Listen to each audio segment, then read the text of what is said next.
इमाम हसन के पास एक बंदा है, बड़ी मजेदार बात दाता अली अजमेरी ने लिखी, मुझे पढ़ के बड़ा ही मजा आया और समझ भी आई कि अहले बैत नबुव्वत की असल मुखालफत कौन करता है। एक शख्स आया तो उसने आके ना माज़अल्लाह हज़रत मौला अली शेर खुदा को माज़अल्लाह सुम्मा माज़अल्लाह इमाम हसन के वालिद को बुरा भला कहा। फिर इमाम हसन को कहा, वो बुरा भला कहता जा रहा है, इमाम हसन मुस्कुराते जा रहे हैं, हंसते जा रहे हैं। इंजॉय करने का आपका मूड बन जाए तो सब कुछ इंजॉय हो सकता है, लेकिन अगर आपने मिर्चें दांतों के नीचे रख के अच्छी तरह चबा ली हों और कानों से भी धुआं निकल रहा हो तो फिर तो भाई कोई चीज भी इंजॉय नहीं होती। फिर तो कसूर ये है कि मिर्चें नहीं चबानी थी, आपने अपना मिजाज खुद बड़ा कड़वा कर लिया है, वो कैसे काम चलेगा। वो आया तो उसने आके ना इमाम हसन को आपके वालिद को माज़अल्लाह सुम्मा माज़अल्लाह नकले कुफ्र ना बाशर बुरा भला कहा।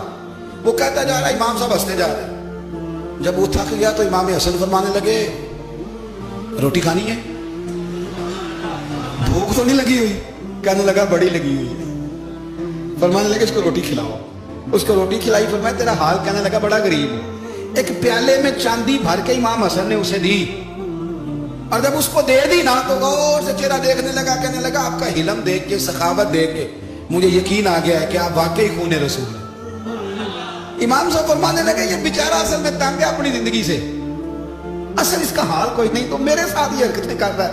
तो ये आप समझे इस बात को, कुछ लोग बेचारे वैसे ही तंग होते हैं, परेशान होते हैं, वैसे ही बिला वजह मामला ही कोई नहीं। इमाम हसन रज़ी अल्लाह ताला अन्हु ने हमें सबक दिया है। वो अल्लामा इकबाल कहते हैं कि एक मौलाना ना मेरे सामने ना एक भूखे आदमी को सामने बिठा के तो हदीस पाक का दर्स दे रहे थे। बंदे को भूख बड़ी लगी हुई थी, वो दर्स देता जा रहा है, देता जा रहा है, देता जा रहा है। तो इकबाल कहते हैं मैंने उसे कहा कि फाका कश को दर्स शरीयत से क्या गर्ज, इसके शिकम की आग को तो रोटी चाहिए, भाई इसे रोटी खिला, इसे तेरी कोई समझ नहीं आ रही, तो भूख लगी हुई है, पहले खाना खिला ले, फिर जरा इसके होश ठिकाने आएंगे, फिर इसे दीन की बात बता। हम लोगों का ज़हन नहीं समझते कि बंदा किस किस्म का है। सारे ही सहाबा हया वाले थे, सारे ही इकराम वाले थे, पर हुजूर सैयद आलम सल्लल्लाहु अलैहि वसल्लम की प्यारी ज़ौजा हज़रत आयशा सिद्दीक़ा रज़ी अल्लाह तआला अन्हा फरमाती हैं कि मैं हुजूर के घर में पर्दे के पीछे देख रही थी, नबी करीम आराम फरमाए तो हुजूर की ना तहमत मुबारक पिंडलियों से जरा ऊंची हो गई, पिंडलियों से टखनों तक मर्द का छुपा हुआ हो तो वो जायज है, इससे नीचे नंगा नहीं करना चाहिए, ऊपर इससे टखनों से ऊपर, नीचे हो भी जाए तो खैर है। हुजूर की पिंडलियां ना थोड़ी सी चादर हटी हुई थी, पिनियां कहते हैं हम पंजाबी में, पिंडलियों से जरा चादर हट गई, हुजूर लेटे रहे, आराम फरमा रहे। फरमाती हैं बाहर दस्तक हुई, हुजूर ने फरमाया कौन है? अर्ज़ की अबू बकर सिद्दीक़ या रसूलल्लाह, इजाजत हो तो हाजिर हो जाऊं? हुजूर ने फरमाया आ जाओ। कहते हुजूर लेटे रहे, हज़रत अबू बकर आए, बातचीत होने लगी। थोड़ी देर के बाद फिर दस्तक हुई, कौन है दरवाजे पे? या रसूलल्लाह उमर बिन खत्ताब हूं। फरमाया आ जाओ, आ गए, बातचीत होती रही। थोड़ी देर के बाद उस्मान गनी आए, या रसूलल्लाह आ जाऊं? फरमाया उस्मान जरा ठहर। हजरत उस्मान ठहर गए, नबी करीम उठ के बैठे, चादर मुबारक पिंडलियों के गिर्द लपेटी, अपने कुर्ते को सीधा फरमाया, कहा उस्मान आ जाओ। उस्मान आए, बातचीत हुई, चले गए। सैयदा कहती है मैंने पूछा या रसूल अल्लाह उस्मान तो बड़ी ठंडी तबीयत का बंदा है, वो तो बड़ा बड़ा मीठा आदमी है, हुजूर कोई जाहो जलाल नहीं, कोई बात नहीं, कोई, वो तो बड़ा प्यारा है। उमर आए तो आप लेटे रहे, अबू बकर आए तो आप लेटे रहे, तो उस्मान? हुजूर फरमाने लगे आयशा उस्मान से तो फरिश्ते भी हया करते, उस्मान से तो फरिश्ते भी हया करते, तो मैं ना हया करूं? आप इस बात को समझे, गौर करें कि अगर उनकी तबीयत इस तरह की है कि वो कहते हैं कि वजूद ज्यादा छुपा हुआ होना चाहिए, तो नबी पाक ने उनकी तबीयत का ख्याल किया है, हुजूर ने उनके मिजाज का। तो आपको नहीं पता कि अब्बा जी आपके क्या सोचते हैं, क्या चाहते हैं? आपको नहीं पता आपके उस्ताद का मिजाज क्या है? आपको नहीं पता आपके मुर्शिद कामिल की तबीयत किस तरह की है? वो किन बातों में राजी होते हैं, किन में नाराज होते हैं? हमें सारा पता होता है, लेकिन हम चाहते ही नहीं सही करना मामलात को। हम अपने वजूद पर थोड़ा सा बोझ डालना ही नहीं चाहते, अपनी तबीयत को थोड़ा सा तकलीफ देना ही नहीं चाहते। हजरत सिद्दीक़ अकबर रज़ी अल्लाह ताला, मालदार आदमी, करोड़ों पति शख्स, लेकिन उन्होंने ना एक मौके पे फिर टाट का लिबास भी पहन लिया। तो किसी ने उनसे कहा अबू बकर ये क्या?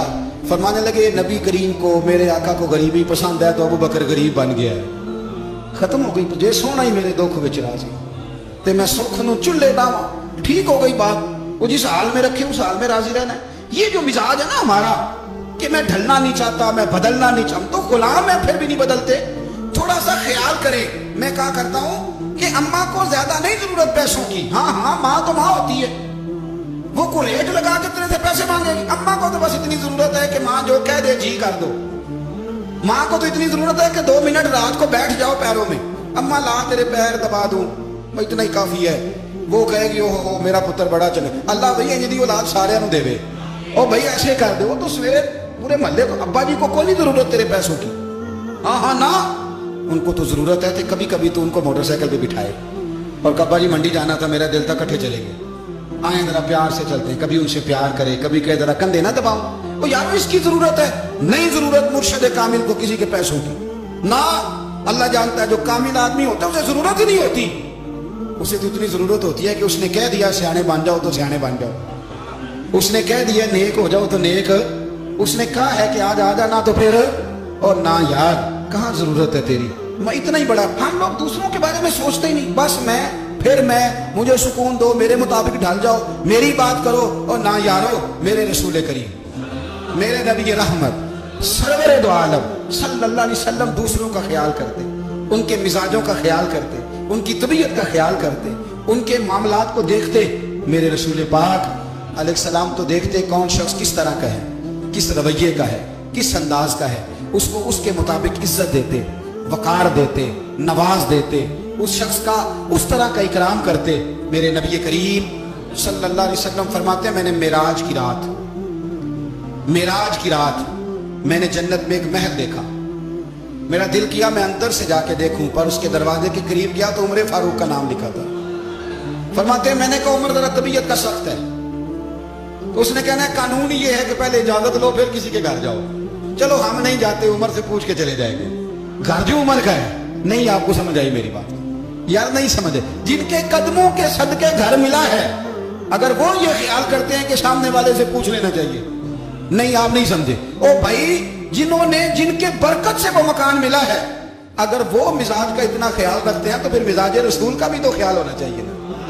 پھر مزاج سنو, پھر نبی کریم صلی اللہ علیہ وسلم واپس آئے. حضور نے بتایا وہ عمر تیرا مکان بڑا پسند ہے یار. میں اندر جانے لگا تھا, دروازے پہ حور بھی بیٹھی تھی, جانے لگا تھا اندر.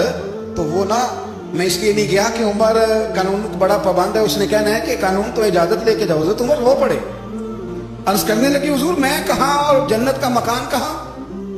مختصر سی میری کہانی ہے, یہ جو بھی ہے آپ کی مہربانی ہے. تو حضرت عمر رو پڑے. لیکن میرے رسول کریم صلی اللہ علیہ وسلم اب اتنا حضور خیال کرتے تو جناب عمر پتہ کون تھے, جرت نہیں تھی کسی مائی کے لال کی عمر کے سامنے کھڑا ہو سکے. ہاں جس کے سامنے شیطان نہ ٹھہر سکے, نکل جاتا ہے شیطان بھی. لیکن صحابہ کہتے ہیں جب کبھی حضور کے چہرے پہ شکن آتی تو اتنا وجود ہم نے کسی کا کامتے نہیں دیکھا جتنا عمر کانپا کرتے. کب کبھی تاری ہوتی تھی. وہ دلیر میں کہیں اور ہوں, یہاں تو میں غلام ہوں, یہاں تو میں نوکر ہوں. دعا منگیا کرو سنگیوں کتے مرشد نہ رسلا. رو پڑتے. اور طریقہ کیا ہوتا, زمین پہ کونیاں رکھ کے نا, کونیاں گھٹنے, اب میں آپ کو کر کے کیسے دکھاؤں, حدیث صحیح میں موجود. یہ کونیاں زمین پہ رکھ کے نا, جیسے بچے نہیں چلتے, کونیاں دونوں زمین پہ حضرت عمر رکھ دیتے اور یوں کونیاں رکھ کے تو یوں ہاتھ باندھ دیتے حضور کے ساتھ, یہ نیچے کونیاں, اور ہاتھ باندھتے اور پھر روتے. جب حضور ناراض ہوتے تو کسی اور سے ناراض ہے نبی پاک, عمر سے نہیں, تو یوں دونوں ہاتھ بچھا دیتے, یوں ہاتھ باندھتے اور کہتے رضیت باللہ ربا وبالاسلام دینا ونبینا محمد صلی اللہ علیہ وسلم. یا رسول اللہ میں بڑا راضی ہوں کہ اللہ میرا رب ہے. حضور میں بڑا راضی ہوں